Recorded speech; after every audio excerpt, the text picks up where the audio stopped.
Yo, kembali lagi di channel Fokuser Anime. Kali ini kita akan lanjut lagi nih alur cerita Strong Hunter ya guys ya.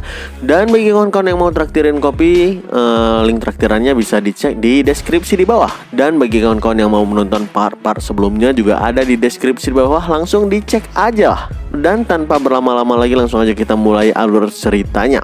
Di part sebelumnya, Jin menggunakan skill dari dunia murim yang bernama One Strike, sehingga dalam sekali tusukan aura yang dahsyat, para Lizardman dan bahkan Lizardman Chief langsung hancur lebur berserakan. Ngelihat kedahsyatan serangan tersebut tentu ngebuat Ketua Choi berkeringat dingin dan bahkan dia kini ragu, apa jangan-jangan si Jin ini lebih kuat darinya. Tapi untuk saat ini dia menyangkal semua itu dan belum mengakuinya. Gak berselang lama, Jin dan Choi pun keluar dari gate rank D. Setelah berganti pakaian, Jin nanya ke Ketua Choi, apa ada raid lagi besoknya? Choi ngejawab kalau dalam waktu 4 hari ini Jin harus libur dan istirahat total. Guild mereka menjunjung tinggi dan patuh kepada aturan hunter, yang mana setiap hunter harus libur di akhir pekan kayak PNS. Jin berpikir kalau Ketua Choi nyuruh dia beristirahat total karena dia nanti akan disuruh untuk hunting sendirian lagi di gate yang lebih tinggi kayak sebelumnya. Tapi perasaan kesal itu tiba-tiba hilang ketika Ketua Choi memberikan sebuah koper yang penuh dengan uang. Ketika Jin membuka koper tersebut, betapa kagetnya dia ngeliat uang sekitar 27.000 dolar atau sekitar 4 miliar rupiah lebih di dalamnya. Mata Jin langsung kuning emas coy. Dia ngebayangin berapa banyak uang yang bisa dia dapatkan jika terus bekerja dengan Ketua Choi ini.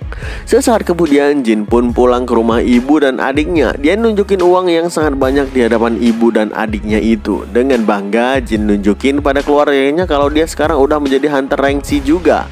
Dia menunjukkan plat namanya. Lalu Jin pun membawa adik dan ibunya berjalan dan makan restoran mewah untuk hiburan, karena BTW mereka ini belum pernah makan makanan enak dan makan makanan yang mewah.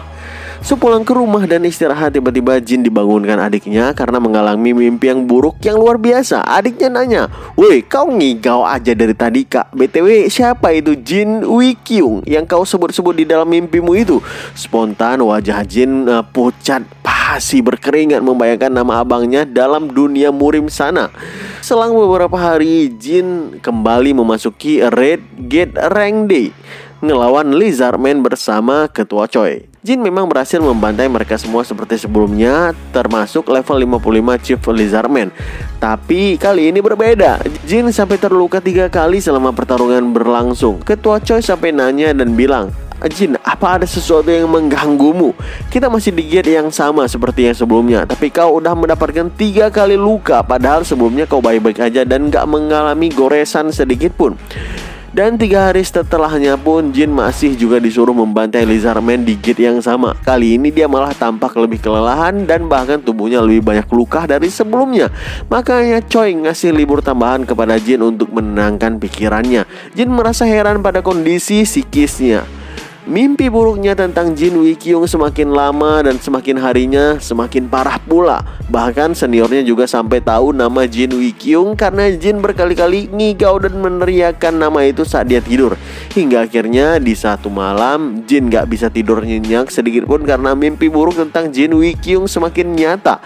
Alam mimpinya berkali-kali bilang kepada Jin kalau pertarungan akan segera dimulai dan Jin Wikyung akan dibantai oleh kakek Elder. Jin benar-benar marah dan kesal kenapa hatinya terus aja peduli dengan dunia murim itu, sampai dia berteriak sendiri, "Emang kenapa kalau dunia murim itu nyata? Kan ada lebih 2000 prajurit murim bertarung di sana. Kau mau aku bagaimana? Akan ada monster yang lebih kuat dari Jopil nantinya, bukan? Apa kau mau aku mati melawan mereka semua? Lagi pula nggak ada apapun yang bisa dilakukan Jin Wikyung itu lagi, bukan? Atau mungkin Hyuk Mujin akan segera mengantarkan surat tentang pengkhianatan kepala Elder. Ya, itu adalah hal yang harus mereka urus sendiri, bukan?" Jin terus berbicara pada dirinya sendiri. Namun tiba-tiba dia pun mengingat orang-orang yang dekat dengannya dan banyak membantunya di murim sebelumnya. Para anggota skuadnya yang sangat percaya kepadanya, asisten abangnya dan bahkan abangnya sendiri yang benar-benar menyayanginya sebagai adik tercintanya. Jin hanya bisa tertunduk di kamarnya sambil bilang iya. Namun tiba-tiba Jin mendapatkan telepon dari Ketua Choi yang ngajaknya ketemu di kafe. Kita pindah sebentar kepada Ketua Choi. Saat ini dia sedang bicara dengan Ketua Pelayan dan membahas latar belakang Jin selama ini. Ketua Pelayan itu bilang Jin orangnya bersih dari kriminal, awakener kedua yang juga normal, serta nggak punya motif tersembunyi saat berhubungan dengan Choi ini. Choi tetap aja penasaran kepada Jin. Dia nanya pada pelayan berapa kemungkinan seseorang bisa awakening kedua dari rank F ke rank C. Terus berapa kemungkinan hunter rank C bisa solo red gate rank C itu sendiri. Si pelayan ngerasa nggak mungkin hunter rank C bisa solo red sendirian kecuali udah naik ke rank B. Tapi Choi langsung bilang enggak, Jin mampu melakukan itu sendirian. 5 gate rank D, 15 gate rank C, semuanya mampu dia solo saat aku hanya menonton dari jauh. Ketua pelayan terdiam membayangkan sosok Jin yang di luar Nurul itu. Dia berniat mau ngelanjutin investigasi tentang Jin, tapi Choi bilang itu nggak perlu karena dia mau ngelihat sendiri kemampuannya dan melihat perkembangannya itu. Lagian Jin juga udah tiba di kafe sekarang. Setelah Jin datang ke sana, Ketua Choi lagi-lagi memberikan kontrak baru yang membuat Jin terheran-heran. Uang tanda tangan awalnya aja sampai 7 miliar rupiah bro. Gaji mingguan itu setara 700 juta rupiah. Apartemen 40 lantai juga asuransi, bahkan mobil mewah sekalipun akan dia dapatkan jika dia bersedia menandatangani itu yang kontraknya ada di depan mata. Jin senyum-senyum membuka pulpen dan terus menandatangani itu sampai akhirnya dia berada di halaman terakhir kontrak. Sambil menggoreskan tanda tangannya, Jin bilang dalam hati, ya, aku bisa hidup tenang dan nyaman sekarang. Aku bisa keluar dari kemiskinan dan bilang bye-bye pada dunia murim itu. Entah kenapa dia menekan pulpennya saat tanda tangan dengan begitu keras sampai patah dan tinta berceceran membasahi kertas kontrak itu. Ngelihat itu, Ketua Choi bilang, Jin, aku nanya sekali lagi kepadamu, apa kau yakin udah menyelesaikan semua masalah-masalahmu? Kalau kau butuh bantuan, aku bisa. Jin pun tiba-tiba bangun dan langsung menjawab dengan tegas, enggak, ini adalah masalah yang harus kuselesaikan sendiri, kata Jin dengan raut muka yang tersenyum tapi seperti ada yang mengganjal. Ketua Choi menghela napas dan bilang, nggak aku sangka tanda tangan kontrak ini sesulit itu ya. Sampai aku ditolak 3 kali loh. Jadi kapan kita akan ketemu lagi untuk membicarakan kontrak ini? Jin langsung to the point dan bilang besok di jam yang sama dan di situasi yang sama pula. Tentu jawaban itu nggak ngebuat Ketua Choi puas. Ketua Choi pikir dia mau ngejawab dengan bercanda. Masa iya mau menyelesaikan masalah yang kelihatannya sangat besar baginya itu hanya dalam 1 hari? Ketua Choi bilang ke Jin, apa kau sedang bercanda? Dalam hati Jin bilang 1 hari udah lebih dari cukup untuk menyelesaikan semua masalah di murim. Karena 1 hari di dunia nyata itu sama dengan lebih dari sebulan di dunia murim.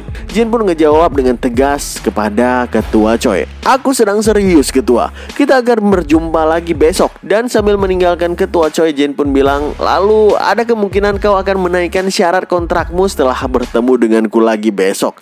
Ketua Choi bingung, hah? Apa maksudnya itu? Sekarang kita kembali ke dunia murim. Terlihat Mu Jin menggendong tubuh Jin yang pingsan dan berlari secepat mungkin bersama rekannya menuju garis garda depan. Pikirannya menggila membayangkan perang dari sekte Gunung Heng. Mata-mata yang menyusup ke garis belakang, bahkan kakek elder yang sangat dihormati oleh semua orang ternyata seorang pengkhianat. Lagi genting-gentingnya seperti ini, Jin malah jatuh pingsan dan membuat situasi makin kacau. Jujur Mu Jin takut ngelihat kondisi tubuh Jin. Dia bernafas tapi terlalu lemah seperti orang yang sedang sekarat. Mu Jin nyaris putus asa. Luka ngelawan Jopil pun kini mulai terbuka lagi karena menggendong Jin terus-terusan sambil berlari. Dan penglihatannya juga udah mulai kabur. Saat hampir jatuh pingsan, tiba-tiba Jin terbangun di pundak Mu Jin sambil bilang, hey bro, dengan muka sumringahnya. Sekarang kita pindah sebentar ke pasukan garis depan sana. Terlihat peperangan dan pembantaian udah terjadi antara pasukan keluarga Jin dan Gunung Heng. Terlihat dari atas tebing, kakek elder bersama Jin Wi Kyung mengamati peperangan yang kelihatannya ombak pertarungannya itu berada di pihak mereka. Sebenarnya ini adalah keadaan yang udah sangat sempurna bagi rencana pengkhianatan Elder. Dia memang sengaja menggiring seluruh pasukan di tebing ini, tebing yang dikenal sebagai tebing kematian yang melegenda. Ini adalah tempat yang paling tepat untuk melancarkan rencananya. Sedangkan Wee Kyung sendiri terlihat sangat marah ketika tiap detik para pasukannya tewas dalam peperangan tersebut. Kembali ke Jin, Mujin dan pasukannya masih belum percaya kalau Jin udah kembali sehat bugar dan bahkan seperti nggak terjadi apapun, seperti bangun tidur. Padahal sebelumnya dia pingsan dan sekarat selama 1 jam 30 menit. Lama waktu pingsan ini ngebuat Jin makin yakin manipulasi waktu antara dunia game dan dunia nyata berlaku secara bersamaan. Jika dia berada lebih lama di dunia nyata, maka waktu di dalam game berjalan 240 kali lebih lambat. Begitu juga sebaliknya, jika dia berada di dunia murim, maka waktu di dunia nyata itu sangat lambat. Pasukan bilang ke Jin kalau mereka semua harus mempersiapkan keadaan terburuk, yaitu kematian Wee Kyung. Jika apa yang Kwak Jun bilang itu benar, berarti pengkhianatan ini udah direncanakan jauh-jauh hari secara sistematik dan juga masif. Tapi menurut Jin, rencana kakek Elder ada satu kesalahan yang fatal. Dia pasti gak menyangka kalau Jin berhasil hidup dan juga selamat. Makanya Jin buru-buru nyuruh pasukannya berlari secepat mungkin ke garis depan dan tiba di sana kurang dari 1 jam. Mereka harus berlari secepat yang mereka bisa. Balik lagi ke medan perang. Suasana perang makin panas dan makin banyak pasukan Gunung Heng yang tewas tercincang. Nyali mereka juga makin ciut, bahkan ada yang teriak untuk mundur dari medan peperangan tersebut. Tapi yang barusan teriak mundur langsung dipenggal kepalanya oleh kepala keluarga Gunung Heng yang bernama Lee Cheon Baek. Pasukan utama Gunung Heng pun udah tiba di dalam peperangan ini. Cheon Baek kesal ngelihat mercenary yang direkrut eksekutifnya cuma ampas-ampas belaka. Keluarga Gunung Heng benar-benar berada di ujung tanduk dan berada di posisi kekalahan. Posisinya sama sekali nggak diuntungkan dalam peperangan ini. Maka Cheon Baek pun terpaksa nyuruh semua keluarga utamanya untuk memimpin garis depan mulai sekarang. Peperangan akan semakin memanas. Kemunculan keluarga utama Gunung Heng langsung membuat beberapa pasukan keluarga Jin yang awalnya mendominasi peperangan mulai dipukul mundur. Wee Kyung dan kakek Elder yang ada di atas tebing sana sadar kalau udah waktunya peperangan puncak dilaksanakan dan mereka pun harus turun langsung ke sana. Dalam hati kakek Elder berharap Cheon Baek itu muncul lebih akhir lagi, tapi menurutnya nggak masalah juga karena orang-orangnya pasti akan muncul sebentar lagi. Si Elder bilang ke Wee Kyung kalau Cheon Baek akan dia tangani sendiri. Sambil menarik pedang milik ayahnya dari Wee Peng, Wee Kyung menyesal gak sempat berbincang-bincang dengan Cheon Baek. Padahal dia juga martial artist level transcendent yang sangat kuat. Jadi selagi ayahnya menghilang entah kemana dan saudara nomor 2-nya gak bisa hadir di medan peperangan, Wee Kyung bertekad akan memenangkan peperangan ini demi berlangsungnya keluarga Jin dan tetap berdirinya keluarga ini. Dia teriak pada pasukannya dengan lantang, jangan biarkan satupun dari mereka tersisa. Terlihat di bawah sana kekuatan Cheon Baek memang bukan kaleng-kaleng. Dalam sekejap dia berhasil membantai beberapa pasukan Jin sekaligus. Selagi mengayunkan pedang, dia ngelihat persis Wee Kyung udah turun ke medan peperangan langsung. Amarahnya langsung memuncak dan bilang dalam hatinya, akhirnya kau di sini juga. Aku pastikan aku akan membunuhmu dengan tanganku sendiri. Ucapnya sambil mengaktifkan aura pekat di pedangnya. Tapi tiba-tiba kakek Elder muncul di belakangnya dan bilang, "Oh, itu sword ki ya. Kau bisa menggunakannya." Suara kakek Elder benar-benar membuat Cheon Baek kaget dan berkeringat. Dia sama sekali nggak bisa merasakan keberadaan kakek Elder datang mendekatinya. Tanpa ampun Cheon Baek mengayunkan pedangnya sekuat tenaga ke arah belakang. Namun ternyata kakek Elder udah berada jauh dari sana. Siapa sangka yang barusan ditebas ternyata cuma bayangan aura kakek Elder. Jadi ternyata kau ya Blade of Illusion, tanya Cheon Baek pada Elder. Udah lama aku gak mendengarkan julukanku itu dipanggil. Sedangkan kau sendiri adalah Bloodhound, bukan? Tanya balik kakek Elder kepada si Cheon Baek. Cheon Baek gak menyangka legenda keluarga Jin bisa muncul di medan peperangan ini. Ditambah lagi keberadaannya gak bisa dideteksi. Itu adalah bukti kalau kakek Elder adalah martial artist yang sangat kuat. Cheon Baek pun bilang ke kakek Elder, "Hei kakek legenda, dengan mengalahkanmu di sini aku akan menjadi yang terkuat di Sansi." "Mengalahkanku? Jangan bercanda cah, itu gak mungkin untuk orang sepertimu," jawab si kakek. "Kita gak akan pernah tahu sebelum mencobanya, bukan?" kata Cheon Baek dengan cukup percaya diri. Si kakek pun bilang, "Itulah kata-kata yang selalu diucapkan orang lemah. Mereka selalu gagal menyadari kalau nggak ada hal yang berubah dari takdir kematian mereka. Sambil mengaktifkan aura pedangnya, Cheon Baek bilang dengan lantang, "Kata-katamu sangat tajam, kakek legenda." Dengan aura yang sama pekat di pedangnya, kakek Elder membalas, "Aku penasaran, apa cuma kata-kataku aja yang tajam?" Mereka pun langsung menerjang dengan momentum yang sama dan langsung melakukan adu mekanik ala martial artis tingkat transcendent. Pertarungan mereka sangat dahsyat sambil membuat para pasukan yang berada di dekat mereka pun berlari menjauh karena mereka bisa terkena efek dari serangan-serangan tersebut.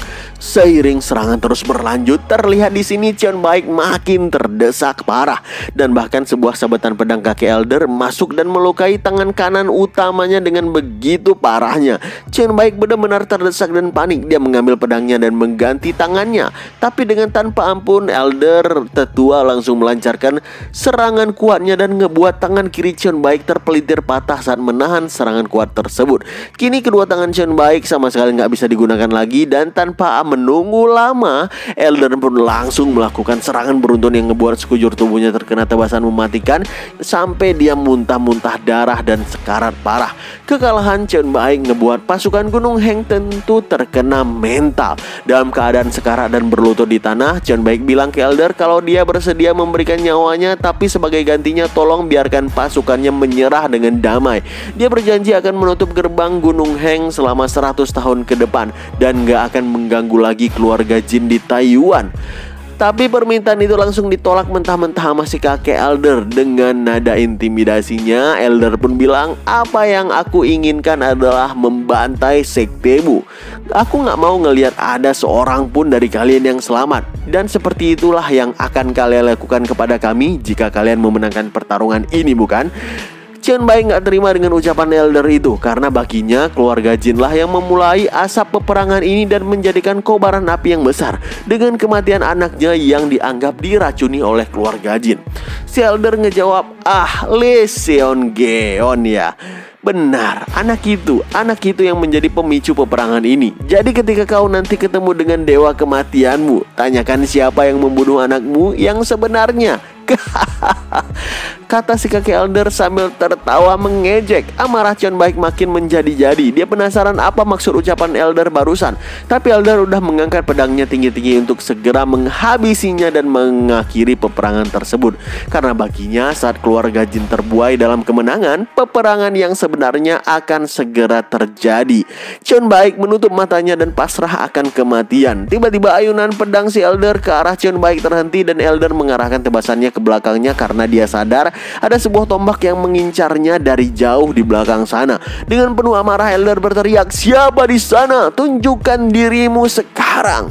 Ya, itu adalah tombak yang dilempar dengan sangat kuat dari kejauhan oleh Jin. Kemunculan Jin jelas membuat kaki Elder kaget dan bilang dalam hatinya, "Hah? Bagaimana bocah itu masih bisa hidup dan sampai di sini?" Lalu tanpa basa-basi Jin menarik napas panjang dan berteriak dengan sangat kuat sampai seluruh orang yang berada di dalam tebing-tebing itu pun bisa mendengarkan teriakannya. Jin bilang, "Kakek Elder udah mengkhianati keluarga Jin." Teriakan itu ngebuat seluruh pasukan Jin kaget dan heran. Gak ada seorang pun yang percaya dengan ucapannya termasuk Wei Peng. Cuma Wei Kyung lah yang menyadari kalau apa yang Jin ucapkan mungkin adalah suatu kebenaran, mengingat semua keanehan terjadi setelah kemunculan kakek Elder secara tiba-tiba. Wei Kyung pun memberikan perintah kepada Wei Peng. Dia bilang, "Wei Peng, penggal seluruh kepala First Elder. Gunakan seluruh kemampuanmu untuk melakukan itu." Wei Peng adalah orang yang sangat setia kepada Wei Kyung. Jadi apapun perintah Wei Kyung kepadanya pasti akan dia kerjakan untuk saat ini. Tanpa ragu, Wei Peng menerjang ke arah gerombolan 3 kakek tua yang disebut First Elder di belakangnya. Saat pedang Wei Peng hampir memotong First Elder, tiba-tiba 2 kakek tua yang ada di sebelahnya menangkis pedang Wei Peng dengan sempurna. Wei Peng yang kesal bilang dengan lantang, "Jadi selama ini kalian menyembunyikan skill martial art kalian ya, kakek bajingan." Ngerasa penyamarannya udah ketahuan, First Elder pun ngeluarin serangan aura telapaknya yang ngebuat Wei Peng terpental cukup jauh ke belakang. 2 eksekutif keluarga Jin yang tadinya berdiri di depan First Elder kaget ngelihat kemampuan dari kakek-kakek ini. Sayang mereka pun akhirnya tewas di pedang kelompok First Elder. Ngelihat First Elder ngeluarin semacam bambu, Wikyung nyuruh Wipeng untuk menghentikannya, tapi itu udah terlambat. First Elder membuka bambu tersebut yang ternyata dia sedang menembaki sebuah sinyal suara yang menandakan rencana mereka akan segera dimulai. Dibarengi dengan sinyal tersebut, muncul orang-orang di atas tebing yang terdiri dari gabungan beberapa pasukan. Mereka pun mulai menembaki panah-panah dari atas tebing dan memulai misi pembantaian. Dan bahkan pasukan-pasukan tetua Elder yang menyamar sebagai keluarga utama Jin membuka penyamaran mereka satu persatu. Terlihat di sini jelas mana pengkhianat dan mana teman, karena bagi pengkhianat mereka menggunakan baju berwarna kehitaman. Akhirnya Wikyung sadar kalau kakek Elder benar-benar udah merencanakan pengkhianatan ini sejak lama. Sementara kakek Elder sendiri kecewa karena perang melawan keluarga Jin harusnya dilakukan setelah pembantaian keluarga Gunung Heng. Cheon Baek yang masih hidup gak menyangka kalau dia udah dimanfaatkan dan dijebak habis-habisan oleh kakek Elder. Si kakek pun menotok 2 titik di leher Cheon Baek yang membuat dia jatuh pingsan gak bergerak. Dia sengaja gak membunuh Cheon Baek karena dia sepertinya masih bisa dimanfaatkan. Lalu tiba-tiba Jin pun berlari sekuat tenaga dan berteriak, "Woi kakek bajingan, lepaskan dia sekarang!" Sebenarnya di sini Jin salah sangka cuy, karena posisi kakek Elder masih terlalu jauh baginya. Dia mikir orang yang berada di dekat Elder adalah kakaknya yang mau dieksekusi, padahal itu adalah ketua klan Gunung Heng. Jin mengambil tombak yang tertancap di tanah. Dia yakin kekuatannya yang sekarang udah jauh meningkat pesat. Maka dia melempar tombak itu sekuat tenaga ke arah kakek Elder. Tombak itu pun meluncur dengan deras, tapi Elder mengaktifkan sword key-nya yang membelah tombak itu dengan sangat gampang. Spontan mata Jin dan pasukannya terbuka dengan lebar. Jin bilang dalam hati, "Sial, sword aura." Jadi di bumi, teknik yang digunakan oleh Elder tetua ini adalah sword aura. Teknik yang hanya bisa digunakan oleh hunter rank A atau di atasnya. Nah, kalau di dunia murim namanya sword key. Konsepnya sih sama. Pasukan Jin langsung pucat berkeringat ngelihat kakek Elder yang menggunakan sword key-nya. Jin pun bilang ke pasukannya kalau dia akan menghadapi dan menguji teknik tombaknya untuk ngelawan Elder tetua. Dan dia pun menyuruh pasukannya untuk tunggu di belakang sana. Sambil melangkah maju ke tempat Elder berada, Jin yakin panjang tombak pasti akan memberikannya keuntungan.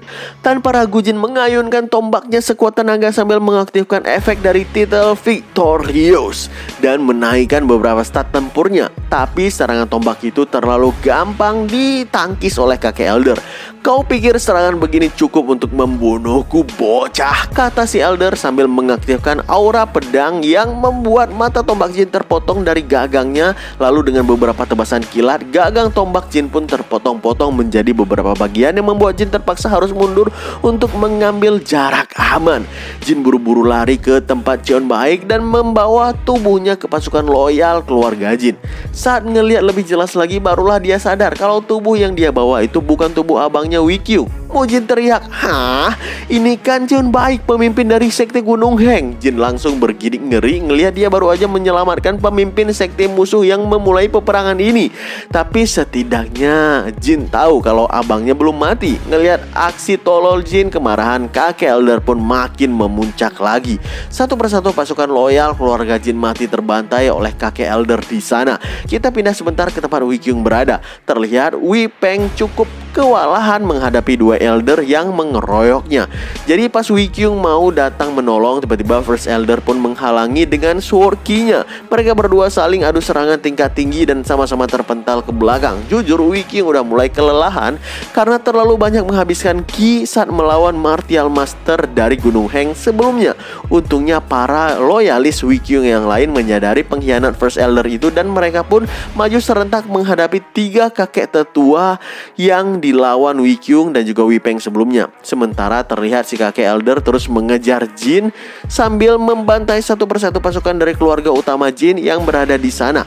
Dia berusaha berlari sekuat tenaga dari tusukan sword key yang nyaris mengenainya. Untung Wikyung pun muncul tepat waktu dan menangkis tusukan Elder yang membuatnya terpaksa mundur beberapa langkah. Dengan lantang Wikyung bilang, "Aku berhasil datang kemari setelah mengeksekusi 3 Elder di sana. Jadi sekarang adalah giliranmu." kakek tetua Elder nggak menyesali rekan-rekannya mati di tangan Wikyung, karena dari dulu mereka bilang kalau ingin mati seperti seorang warrior. Wikyung pun ngejawab, sekalinya pengkhianat tetap pengkhianat, jangan sok-sokan menjadi pahlawan. Mau Elder mau legenda keluarga, semua pengkhianat harus mati. Mendengarkan itu, kakek Elder pun tertawa dengan cukup keras dan bilang, kau mau membunuhku? Sejarah ditulis oleh pemenang cuy. Jadi mari kita lihat siapa yang akan memenangkan pertarungan hari ini, kata si Elder sambil mengaktifkan lagi sword key-nya. Wikyung pun memberikan perintah kepada pasukannya, serang pengkhianat itu, bunuh tanpa sisa.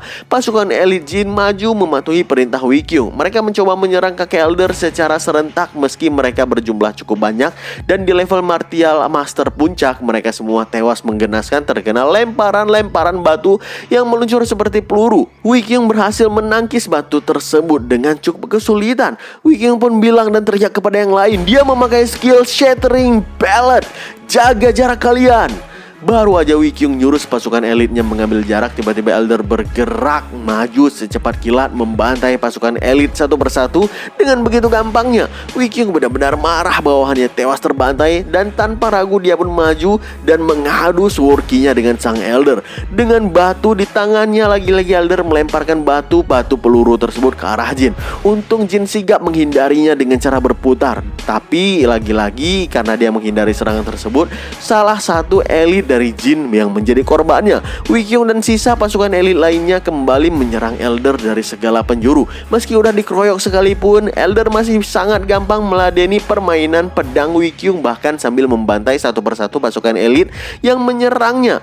Ya intinya dia multitasking lah. Wikyung kelihatan mulai berkeringatan. Apapun serangan yang dia lancarkan semuanya mental, seolah kakek Elder gak punya celah kelemahan sama sekali. Sambil terus menangkis serangan Wikyung, Elder gak berhenti menembaki batu peluru untuk ngebantai pasukan elit yang mendekatinya. Namun tiba-tiba di balik salah satu pasukan Jin yang baru dihabisi oleh Elder, Jin udah berada di sana menggunakan stance andalannya, yaitu One Strike. Di saat yang sama juga Wikyung melancarkan tebasan auranya sekuat tenaga ke arah Elder juga. Saat ini Elder sadar kalau dia dalam keadaan yang sangat berbahaya. Yuk kita cukupin ceritanya sampai di sini ya guys ya. Gimanakah kelanjutan pertarungan antara Jin ngelawan kakek Elder? Saksikan terus alur cerita Strongest Hunter hanya di channel Focozer Anime dan stay update.